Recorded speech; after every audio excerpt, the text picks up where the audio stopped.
Olá, abençoados, graça e paz, bem-vindos ao canal da Graça Pura. Me chamo André Pimentel e estou às suas ordens. Bom, para começo de conversa, se você tem assistido as nossas mensagens têm te feito pensar, têm te feito buscar nas escrituras, então o momento é esse, se inscreva agora mesmo, porque aqui sempre vamos dar argumentos para você pensar, igual essa mensagem de hoje, tá? Não perca, vão até o final. Nós temos muitas referências para passar para vocês e vamos ver mais um dos aspectos, né, desse período que estamos analisando, de 40 anos aproximadamente, que foi o tempo de transição entre que uma era estava presente, que era a era presente, e uma era, a era do porvir, já estava sendo sinalizada no horizonte do tempo, na linha do tempo daqueles dias, que compreendeu do ministério de Jesus de Nazaré, quando Jesus se levanta como o Messias de Israel, né, por volta de 30 anos,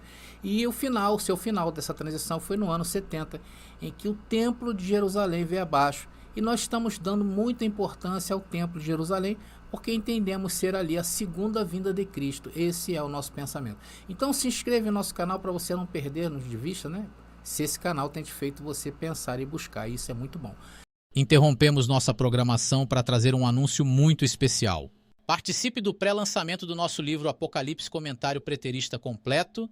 Os primeiros 100 irmãos que adquirirem nosso livro, além de serem os primeiros a lerem essa obra, receberão o livro com uma dedicatória especial.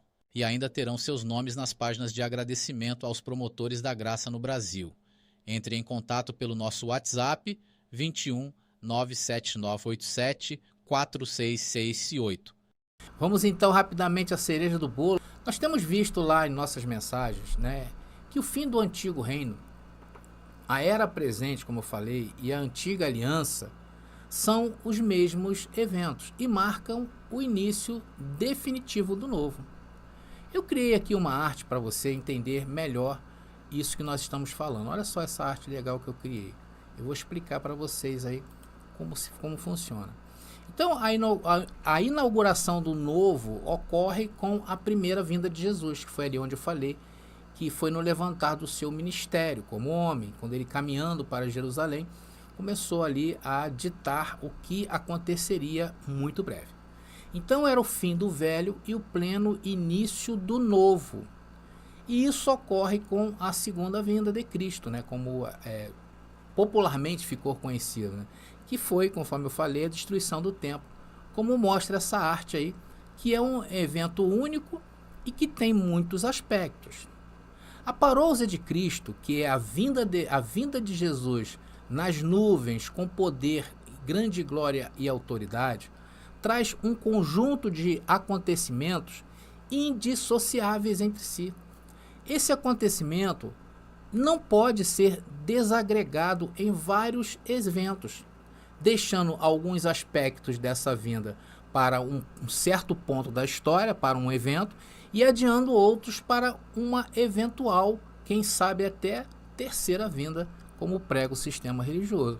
Como se fosse lampejos, né, de acontecimento na linha do tempo, né? Aí o que acontece? Quando acontece um terremoto que ocorreu há 30 anos atrás, né? Aí eles linkam isso com um cometa, né, que riscou os céus na década de 80, como um levantar de um ditador, né, há 20 anos atrás, e apontam ele como o anticristo. Meus irmãos, a vinda do Senhor, com poder e grande glória, não pode ser um remendo de acontecimentos no tempo, como prega o cristianismo tradicional. Veja o que diz Hebreus capítulo 9, versículo 28. Hebreus capítulo 9, versículo 28. Diz o texto: também Cristo foi oferecido como sacrifício uma só vez, para tirar os pecados de muitos. Ele voltará, não para tratar de nossos pecados, mas para trazer salvação a todos que o aguardam com grande expectativa. Então, dando a entender que a sua vinda seria para estabelecer o seu reino. E é isto que vamos ver nesta terceira parte, onde estamos analisando. esse tempo, né, foi de 40 anos ali, entre o levantar, né, do ministério de Jesus até a queda do templo. E eu tenho muitas informações para passar para vocês. É por isso que eu falo, meus irmãos, vem para a graça que eu te explico. Agora é a hora da palavra. Vamos então mostrando aí para vocês que a segunda vinda do Filho do Homem, como ficou conhecida, seria um evento para receber o reino e estabelecê-lo com poder. Embora seja verdade, como visto na segunda parte, tá bom? Que o reino de Deus é um reino espiritual, ele também precisava de um estabelecimento completo, que acontece na parousia. Eu vou mostrar para vocês aí 3 passagens, tá? Importantíssimas, em que fala desse período. Vamos ver. A primeira passagem se encontra em Mateus capítulo 16, versículo 28. Tá aí, em verdade vos digo, eu usei a versão Textus Receptus, tá? Que ela dá uma ideia até de quantidade, isso é muito interessante. Diz ali, em verdade vos digo, vós sois dos 170 que não passarão pela morte, até que vejam vir o Filho do Homem no seu reino. Agora, uma outra paralela a essa é em Marcos capítulo 9, versículo 1. São as mesmas passagens, tá bom? E daí diz, disse-lhes, amém, eu vos digo que sois dos 170, mais uma vez uma alusão a 170 pessoas, no qual estariam vivas para ver o reino de Deus, lançado com poder. Interessante essa passagem, né? E, finalmente, em Lucas capítulo 9, versículo 27, diz, em verdade vos digo, vós estáis entre os 170 que não provarão a morte, até que vejam o reino de Deus. Então, abençoados, essas passagens, né, de Mateus capítulo 16, Marcos capítulo 9, Lucas capítulo 9, versículo 27, são as mesmas passagens, tá? São as mesmas passagens. Outras versões que vocês têm em mãos aí, fala de alguns, né? Alguns não provarão a morte. Mas nessa versão que eu usei, a Textus Receptus, ela é bem clara. Diz que são 170 pessoas que não morreriam sem antes visse o Filho do Homem, ou Filho de Deus, vindo nas nuvens com poder e grande glória, que é a sua parousia. Então, nos paralelos nestas passagens, há uma equivalência metonímica, tá? Entre a segunda vinda de Cristo e o pleno estabelecimento de seu reino. Vocês sabem o que é uma equivalência metonímica? É um tipo de figura de linguagem que consiste na substituição de uma palavra por outra, com a qual ela possui uma relação de proximidade ou de associação.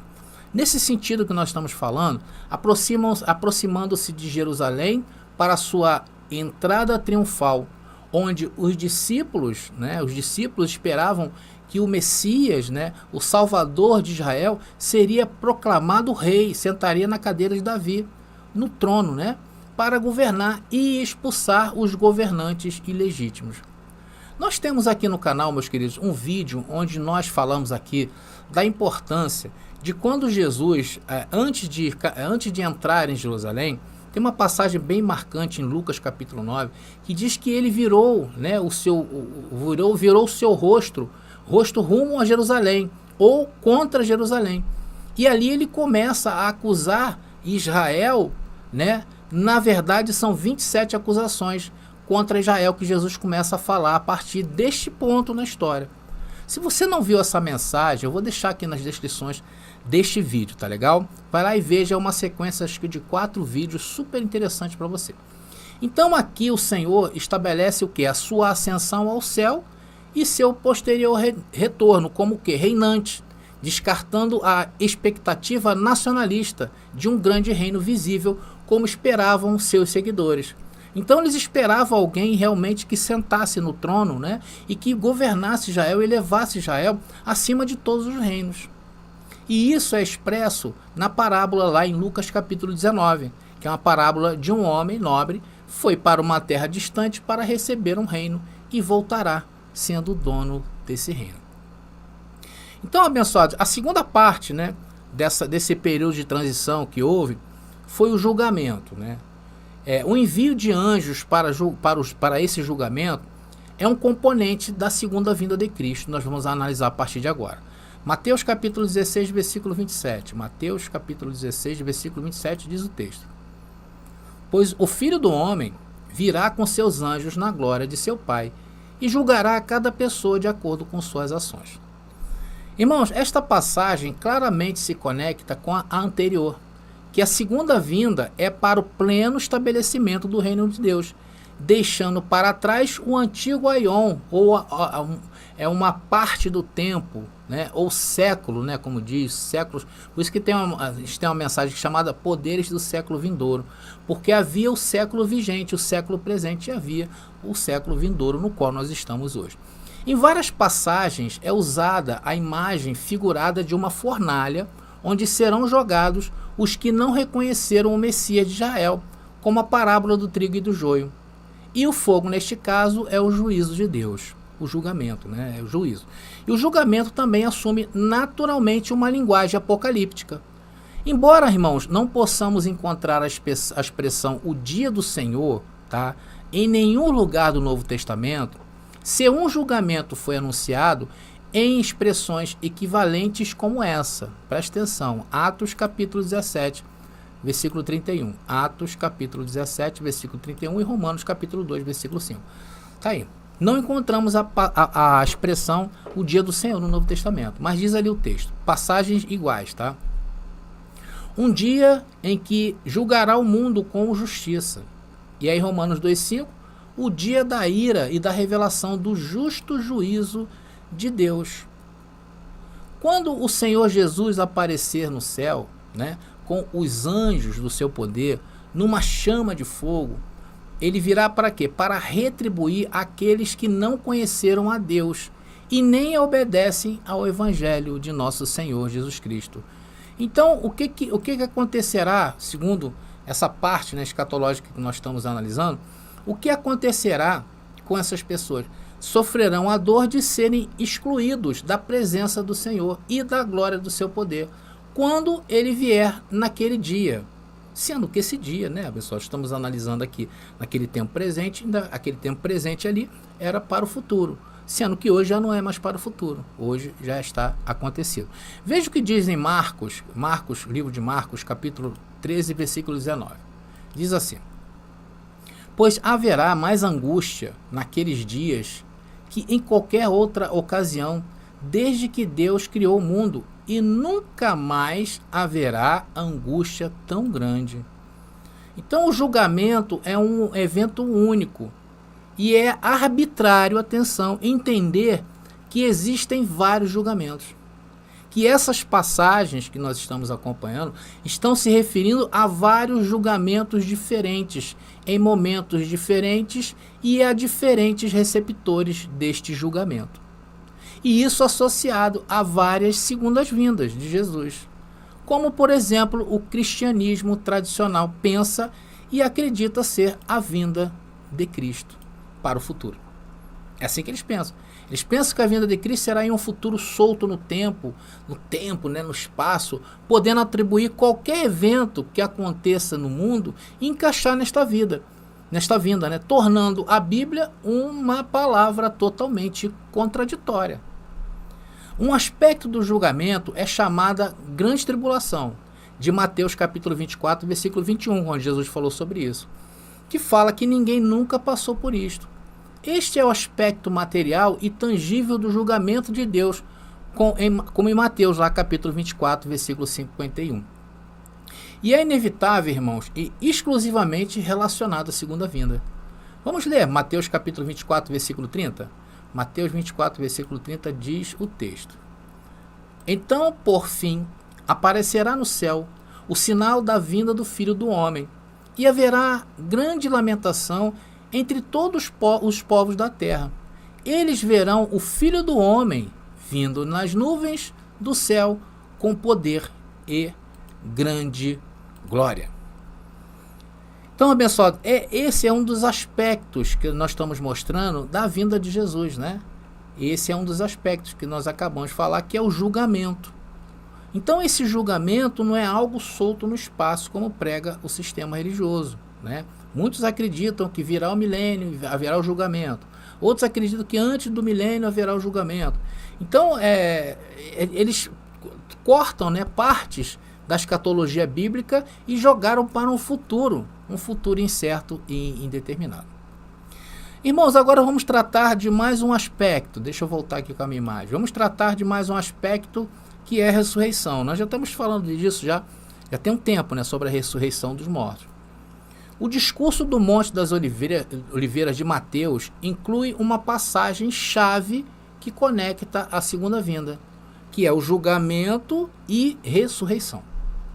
A ressurreição anunciada por Jesus, que acontecerá no último dia, descrito lá em João capítulo 5, versículo 24 e 29, João capítulo 6, versículo 38 e 40, mais na frente nos versículos 43 e 44 e também no versículo 54, e também em João capítulo 11, versículo 24. Ali fala tudo sobre essa ressurreição anunciada por Jesus, que aconteceria. E isso faz parte do julgamento, tanto para os mortos, como em João capítulo 5, versículo 27, quanto para os vivos daqueles dias. Jesus afirmou que no momento do julgamento, de sua segunda vinda, os mortos ressuscitariam. Vamos ver onde está escrito isso? Mateus capítulo 12, versículo 41 e 42. Está pequenininho, não sei se vocês vão conseguir enxergar, mas eu leio aqui para vocês. Diz o texto: os homens de Nínive se levantarão no juízo com esta geração e a condenarão, porque eles se arrependeram com a pregação de Jona. Eis que um maior do que Jonas está neste lugar, que era o próprio Senhor. A rainha do sul se levantará em julgamento com esta geração e a condenará, pois ela veio dos confins da terra para ouvir a sabedoria de Salomão. E eis que aqui está um maior do que Salomão. Então, Jesus estava sendo claro que ele era o maior dali, e eles não estavam reconhecendo isso. O apóstolo Paulo também entendeu que esse julgamento dos mortos ocorreria ao mesmo tempo que o julgamento dos vivos, que também corresponderia à plena chegada do reino de Deus, ou seja, a sua segunda vinda. Está lá registrado em 2 Timóteo, capítulo 4, versículo 1, que vamos ler aqui. 2 Timóteo, capítulo 4, versículo 1, diz: exorto-vos diante de Deus e de nosso Senhor Jesus Cristo, e do Senhor Jesus Cristo, que julgará os vivos e os mortos na sua manifestação e no seu reino. Então era um evento único, era automático. A vinda, né, a trombeta soando, Jesus vindo, né, e os mortos, e acontecendo automaticamente o julgamento. Irmãos, esse texto aí, se você observar, ele quebra a perna daqueles que creem que verão os mortos saírem da terra e do mar. Não é verdade? Por quê? Porque diz ali, né, exorto-vos diante de Deus e do Senhor Jesus Cristo, que julgará os vivos e os mortos na sua manifestação e no seu reino. Então, se o reino não é visível, né, o reino é espiritual, aonde se deu isto? No reino espiritual. Então, quem aí está esperando a ressurreição dos mortos, com o túmulo se abrindo, e pior, né, descontextualizando totalmente o que nós estamos aqui inseridos, né, essa é a terceira parte desse tempo tão importante, né, que tudo aconteceu naqueles dias, desassociar isto, né, é algo totalmente fora, literalmente falando, da Bíblia, tá? Isso também foi reafirmado nas cartas de Pedro. Vamos ler. 1 Pedro capítulo 4, versículo 5 diz: mas eles prestarão contas àquele que está preparado para julgar os vivos e os mortos. Irmãos, muitos estudantes do cristianismo tradicional ensinam que a vinda de Cristo ainda está por vir. São vários eventos soltos na história, eles creem isso. Né? Eles pegam os eventos e aí começam a remendar, né? Aí começa lá o que aconteceu. Vocês querem ver um exemplo desse caso? Eles contam, por exemplo, que a geração de Jesus, eles contam o seguinte, que seria depois que Israel foi disperso, né, após os anos 70, Israel ficou disperso no mundo. E somente em 1948 que a ONU, né, votou ali um pedaço de terra próximo a Jerusalém ali, para que Israel voltasse, porque eles estavam espalhados, iguais a ciganos. Então eles contam, alguns estudantes, 80% da cristandade hoje creem que a partir de 1948 é que deve se contar a geração. Então eles contam hoje a geração de 100 anos, né? A geração para hoje eles contam que é 100 anos, não sei de onde eles tiraram isso, mas segundo a tradição cristã, eles é que mandam, tá, abençoado? Então, segundo as suas contas, a vinda, né, a vinda do reino de Deus se dará até 2048, porque 1948 mais 100 dá 2048. Então, isso que é inventar algo de um anacronismo. E o povo vai atrás destas coisas. Mas o povo, queridos, eles não têm argumentos, eles não têm bases. É por isso que quando você vem aqui, a importância desse canal na tua vida é essa, é que ela vai mexer com você. Vai fazer ao menos você se dar o luxo de procurar os versículos que nós estamos passando aqui. E aí você começa a pensar de uma forma diferente. E vai quebrando tudo isso. Os versículos que você vai lendo, vai te dando forças. Creia nisto que eu estou falando. Irmãos, é artificial demais tentar separar a segunda vinda de Cristo em vários aspectos de sua vinda, em diferentes momentos da história. Tanto o julgamento quanto a inauguração de seu reino e a ressurreição são o mesmo evento, os mesmos eventos, né?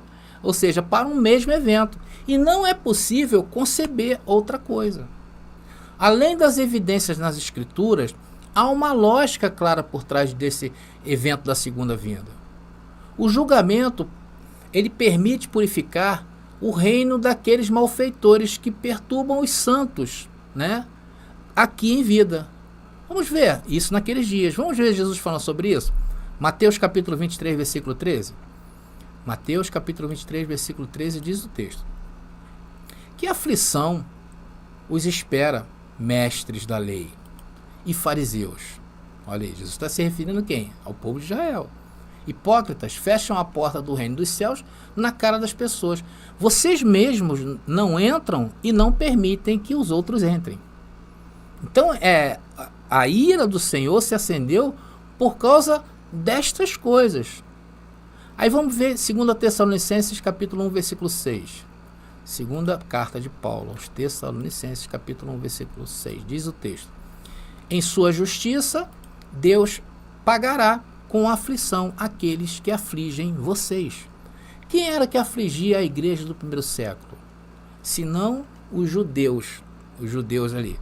Eles não aceitavam porque o povo começou a seguir Jesus, e Jesus foi considerado um herege. Ao ponto, por exemplo, de um dos seus eminentes, o próprio apóstolo Paulo, negar o judaísmo, né, e se entregar ali ao evangelho de Cristo. Né? Então esse era o problema. Então essas pessoas negaram o testemunho de Cristo. Para quê? Mais tarde esses santos possam herdar plenamente o reino, como diz Mateus capítulo 25, versículo 34, que diz o texto: então o rei dirá aos que estiverem à sua direita: venham vocês que são abençoados por meu Pai, recebam como herança o reino que ele lhes preparou desde a criação do mundo. Meus irmãos, vocês estão percebendo que a grandeza de informações que estamos passando para vocês, né, é muito sublime. Vocês estão percebendo isso? Eu estou usando, na verdade, versículos isolados. Né? Eu peguei um texto em Mateus, peguei um texto em Lucas, fui em Tessalonicenses, né? Eu estou fazendo isso de forma isolada. Mas vocês conseguem perceber que o contexto continua sendo o mesmo? E qual era o contexto? Aqueles dias. Não estes dias. Se vocês perceberem, nós estamos na terceira parte. Eu não precisei futurizar nada. Até porque, se eu faço isto, eu iria ficar tudo descompassado e incerto. Por isso que nem mesmo o sistema religioso do cristianismo tradicional, eles pregam mais sobre a vinda de Cristo. Já perceberam? Antigamente todo culto tinha que se falar da vinda de Cristo. Hoje em dia não. Porque a escatologia deles é uma escatologia totalmente remendada, fora de texto, fora de contexto. Aí eles fazem o quê? Quando eles vêm pregar, né? Quando acontece algo, né? Vamos dizer assim, não digo nem pregar. Como acontece algo aí, como aconteceu esse terremoto na Turquia, aí como é que eles vêm? Eles vêm o quê? Ameaçando as pessoas com estes acontecimentos, de forma isolada. E aí eles buscam lá um texto para enquadrarem o contexto naquele acontecimento. Se for um terremoto, eles vão ler Mateus capítulo 24, versículo 7. Se for peste, Também lá em Mateus capítulo 24, versículo 7. Né? Então eles começam a ameaçar as pessoas. Cuidado, Jesus está voltando. Você precisa voltar para onde? Para a igreja.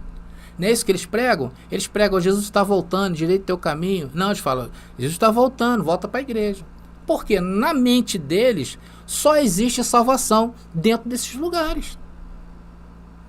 Mas vamos voltar aqui à mensagem que estamos tratando aí da ressurreição. Então a finalidade era de permitir que os ressuscitados por Cristo, né, voltassem e desfrutassem desse reino de uma outra maneira. Vamos ver Daniel capítulo 12, versículo 13? Agora vamos para Daniel. Veja como é que estou usando versículos isolados, mas todos eles dentro de um rigoroso contexto. Diz o texto: quanto a vocês, ou quanto a você, siga seu caminho até o fim. Você descansará e no final dos dias se levantará para receber a sua herança. Esse levantará é ressurreição. E também julgue os condenados vivos por esse tempo. Vamos lá? Apocalipse capítulo 20, versículo 4, agora vai mostrar os vivos, né? Diz o texto: vi tronos e os que estavam assentados neles haviam recebido autoridade para julgar. Irmãos, a ressurreição para o julgamento é parte integrante da inauguração do reino de Deus, do primeiro dia do reino de Deus. Então tudo isso foi preciso, porque quando o templo estava sendo derrubado, quando o templo estava vindo abaixo, estava acontecendo tudo isso que nós estamos falando. Agora, separar estes eventos, em diferentes momentos da história, é romper com isto, meus irmãos. Além da exegese e também a lógica desse evento. Então há muitas evidências bíblicas para se acreditar que a ressurreição é um evento que aconteceu junto com a parousia do Senhor. Está entendendo, abençoado? Vocês estão entendendo? Deixa eu voltar aqui com a minha imagem. Vocês estão entendendo? Então isso pressupõe a vitória final de Cristo sobre a segunda morte, como a plenitude da nova aliança. A ressurreição dos mortos e a vitória final sobre essa segunda morte, né? Isso é a plenitude chegando. Como diz lá em 1 Coríntios capítulo 15, versículo 26 e também no versículo 55 do mesmo capítulo. Vamos ler. Diz o texto: e o último inimigo a ser destruído é a morte. Essa morte aí é a segunda morte. Aí mais na frente, lá nesse mesmo capítulo, Paulo fala: ó morte, onde está a tua vitória? Ó morte, onde está o seu aguilhão? Qual era o aguilhão da morte? A lei, que dava força. Aguilhão, já sabe que é aguilhão? Aquelas pontas para fazer com que o boi anda, né? Irmãos, é claro que como a grande tribulação, o tempo do fim, a manifestação dos escolhidos de Deus estão unidos em um mesmo evento. A nova aliança plenamente inaugurada no ano 70 depois de Cristo, quando o templo veio abaixo. Este evento, meus irmãos, foi dado como a reunião dos eleitos lá de Mateus capítulo 24, versículo 31, né? Não é isso que diz? A reunião, né, com os santos. O encontro com Cristo de 2 Tessalonicenses capítulo 2, versículo 1. E a passagem dos céus e da terra pela destruição dos elementos, como em 2 Pedro capítulo 3, versículo 10. Todos esses temas nós já vimos aqui neste canal, de forma separada. E isto ocorreu para dar lugar ao quê? Aos novos céus e terra de Apocalipse capítulo 21, versículo 1. Também eventos que fazem parte da parousia e não desassociáveis uns dos outros. São tudo o mesmo evento. Este único evento tem várias maneiras equivalentes de ser referido. Assim como no Antigo Testamento, cada julgamento era chamado o dia de Jeová, ou naquele dia, ou o dia da ira, o furor da sua ira, a vinda, a visita de Jeová. Todas essas frases eram muito comuns no Antigo Testamento. E no Novo Testamento também existem várias maneiras de chamar o julgamento de Deus. Estão entendendo? É isso que eu quero mostrar a vocês. Bom, abençoados, estamos aí então ao fim de mais uma mensagem com muito conteúdo para quem quer realmente aprender a fundo e não ficar aí na superficialidade da graça, né? Dizendo, isso é graça, não é graça. Vai estudar, meu irmão. Aqui, irmãos, nessa mensagem, com certeza, é tutano mesmo, né? É um bom mocotó. O mais importante é você saber que todos esses eventos que estamos citando fazem parte de um mesmo evento. Às vezes com palavras diferentes, mas a sua finalidade é sempre a mesma. Informar que no ano 70 houve um rompante no tempo, onde Cristo assumiu o trono com autoridade, poder e grande glória.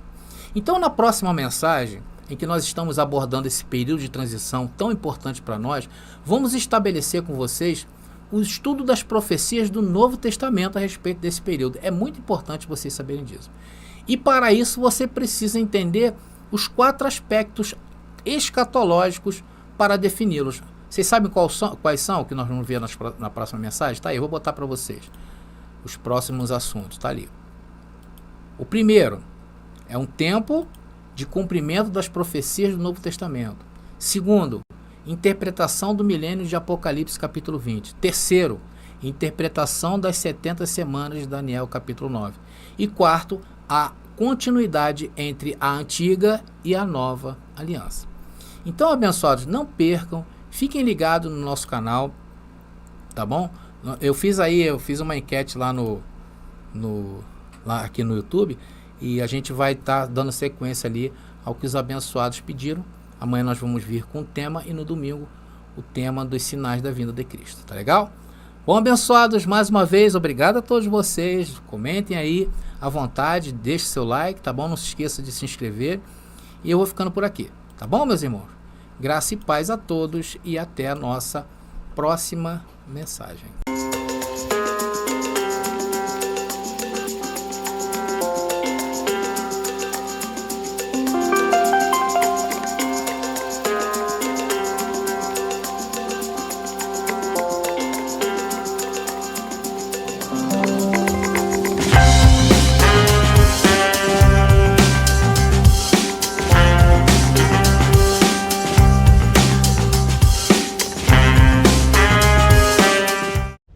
Você pediu nossos estudos em apostilas? Já chegaram e estão disponíveis. Elas estão divididas em 10 temas com referências, esboços e comentários. Ideal para quem quer ensinar em família, em reuniões ou mesmo para quem deseja abrir um canal no YouTube. Faça contato agora mesmo pelo nosso WhatsApp 21 979 87 46 68 21 979 87 46 68. Nossas apostilas foram feitas para você ensinar com qualidade e harmonia com a palavra.